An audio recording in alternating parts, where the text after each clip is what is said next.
안녕하세요. 미래에 계신 여러분, 프로젝트 반추입니다. 지금 이곳은 2022년 4월 2일 토요일이고요. 오늘의 반추를 시작하겠습니다. 먼저 오늘의 이슈를 보시겠습니다.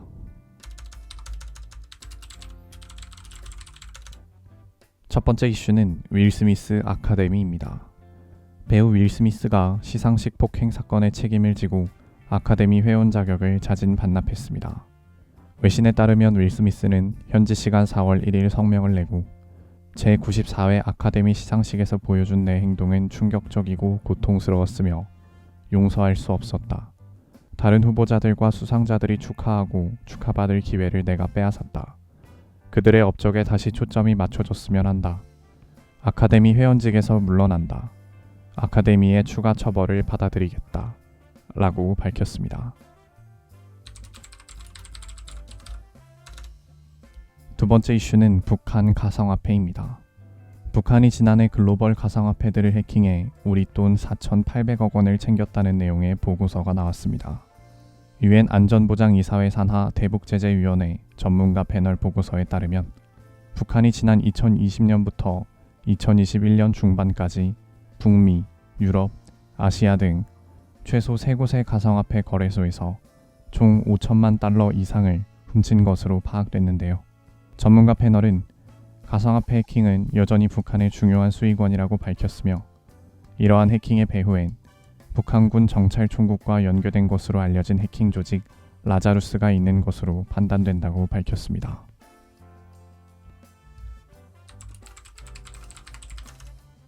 세 번째 이슈는 성수동 폭탄입니다.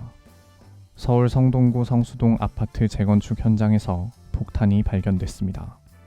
오늘이 4월 2일 성동소방서는 폭탄이 발견됐으니 와서 봐달라는 현장 관리자의 신고를 접수했습니다.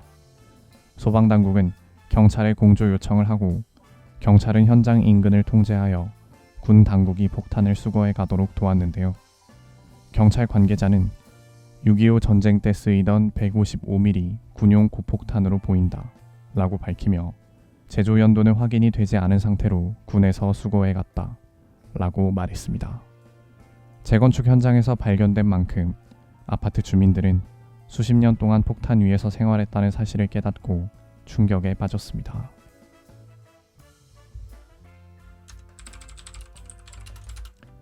다음은 요일별 테마를 보시겠습니다. 오늘은 토요일이고요. 토요일의 테마는 유튜브 인기 동영상입니다.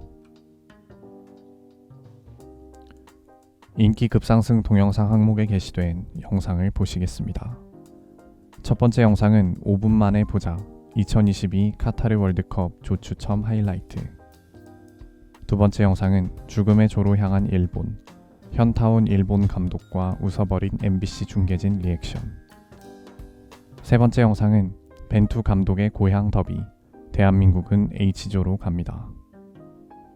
네 번째 영상은 주사위는 던져졌다. 2022 카타르 월드컵 조 추첨식 하이라이트.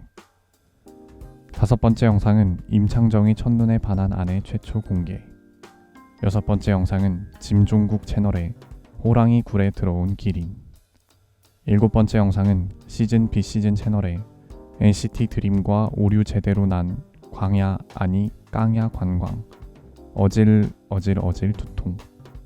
여덟 번째 영상은 스튜디오 춤 채널에 NCT 드림 버퍼링. 아홉 번째 영상은 이츠 라이브 채널의 엔믹스 킬 디스 러브. 열 번째 영상은 햇지 채널의 포켓몬 빵의 가치입니다.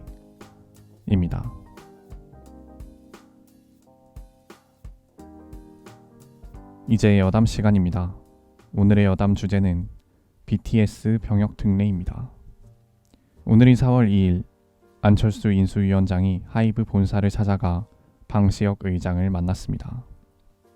며칠 전부터 오늘 이루어질 이 만남에 대한 이야기가 나오자 사람들은 모두 이 자리에서 BTS 병역 특례와 관련된 이야기가 나올 것이라는 예상을 내놓았는데요. 만남을 가진 뒤에 취재진과 만난 안 위원장은 성공 확률이 낮은 벤처기업을 조금이라도 돕기 위해 정부가 어떤 역할을 할 수 있을지 들으러 갔다 라고 말하며 어떤 이야기가 오고 갔는지 밝혔지만 BTS의 병역 특례에 관한 이야기는 없었다고 전했습니다. 이 문제는 새 정부가 출범하면 그때 국회에서 논의할 예정이라고 밝혔는데요. 올림픽에서 메달을 딴 선수가 군면제를 받는 것처럼 BTS가 이뤄낸 성과도 올림픽 메달 못지않게 어마어마한 국위 선양이었기 때문에 충분히 군면제 혜택을 받을 자격이 있다고 생각이 들기는 합니다만 메달이라는 그런 뚜렷한 기준이 있는 체육계랑 다르게 또 이 예술계는 그런 성과의 척도를 어떻게 정할 것인가 하는 그런 문제가 남아있는 것 같고 또 면제 조건을 어떻게 마련을 할지 그리고 BTS와 유사한 사례에는 또 어떻게 적용이 될지 이렇게 굉장히 논의할 거리가 많아 보이는데요. 새 정부가 출범하고 여야가 진짜 작정을 하고 힘을 합쳐서 빠르게 만들어낸다면은 모르겠지만 조금 늦어진다면 아마 BTS 때문에 논의되기 시작된 법안이지만 정작 BTS 본인들은 나이가 차서 군복무를 하게 되는 그런 상황이 올 수도 있을 것 같다라는 생각이 듭니다. 그래서 가급적이면 BTS 멤버들도 이 법안의 혜택을 받을 수 있게끔 빨리 논의가 잘 이루어졌으면 좋겠습니다. 오늘은 이만 마치겠습니다. 오늘 하루 모두 수고 많으셨고 4월 2일이 생일이신 분들 진심으로 축하드립니다. 미래에 계신 분들 모두 과거를 거울 삼아 지혜로운 미래를 보내시기 바랍니다. 감사합니다.